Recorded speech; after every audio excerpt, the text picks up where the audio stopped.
আরাফার দিনে সিয়াম পালন করা। যারা হাজিগণ আরাফার দিনে 9 জিলহজ হজ করতে আরাফার ময়দানে অবস্থান করেন, তাদের জন্য কিন্তু কোনো সিয়াম নেই। কিন্তু যারা আমরা বিভিন্ন দেশে অবস্থান করি, তাদেরকে আরাফার দিনে সিয়াম পালন করতে হবে। এটি অত্যন্ত ফজিলতপূর্ণ এবং গুরুত্বপূর্ণ সিয়াম। রাসূলুল্লাহ সাল্লাল্লাহু আলাইহি ওয়াসাল্লাম বলতেছেন, সিয়ামু ইয়াউমিল আরাফাতা আহতাসিবু আলা আল্লাহি আইয়ুকাফিরু সান্নাতাল্লাতী ক্বাবলাহু ওয়া সান্নাতাল্লাতী বা'দাহু। আমি আশা করি, কে বলছেন? আল্লাহর হাবিব সাল্লাল্লাহু আলাইহি ওয়াসাল্লাম বলছেন, আমি আশা করি আরাফার দিনের সিয়াম পূর্ববর্তী 1 বছর এবং পরবর্তী 1 বছরের জন্য কাফফারা। আরাফার দিনের সিয়াম পূর্ববর্তী 1 বছর এবং পরবর্তী 1 বছরের জন্য কাফফারা স্বরূপ রাসূলুল্লাহ সাল্লাল্লাহু আলাইহি ওয়াসাল্লাম বলতেছেন। তাহলে আমাদেরকে এই দিনের সিয়াম পালন করার কাছে নাই? অবশ্যই আছে। কিন্তু কথা হচ্ছে, বাংলাদেশে আরাফার দিন কবে, এই নিয়ে আলেমদের মধ্যে মতপার্থক্য, মতভেদ আছে না নাই? বলেন, মতপার্থক্য, মতভেদ আছে না নাই? আছে। একদল আলেমরা বলেন যেদিন হাজিগণ আরাফার ময়দানে অবস্থান করবেন সেদিনই আরাফার দিন, সেই দিনে রোজা রাখতে হবে।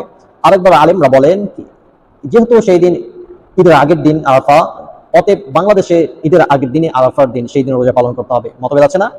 বৃহৎ মতপার্থক্য, মতভেদ আছে। এই নিয়ে দ্বন্দ্ব ফাসাদের শেষ নেই। এখন সমাধান হচ্ছে, 2টি মত যারা যারা এই নিয়ে দ্বিধাদ্বন্দ্বে আছেন, তারা অবশ্যই এই 2টি মতের যে কোনো একটি বেছে নিতে পারবেন অথবা উভয়টি বেছে নিতে পারবেন। যারা আমরা দ্বিধাদ্বন্দ্বে আছি তারা অবশ্যই 8 তারিখ এবং 9 তারিখ 2 দিন রোজা রাখবো। তাহলে কি হবে? তাহলে যারা মনে করেন ইয়াউমুল আরাফাতে যেদিন হাজিরা অবস্থান করেন সেই দিন ইয়াউমুল আরাফা, সেই দিন বাংলাদেশের 8 তারিখ, ঠিক কিনা? তাহলে আপনি যদি 2টা রোজা রাখেন, তাহলে বাংলাদেশের ঈদের আগের দিন 9 তারিখ এবং 8 তারিখ 2টি রোজা রাখলে সেই দিনের আরাফার দিন এবং বাংলাদেশের আরাফার দিন 2টাই আপনার হয়ে যাবে।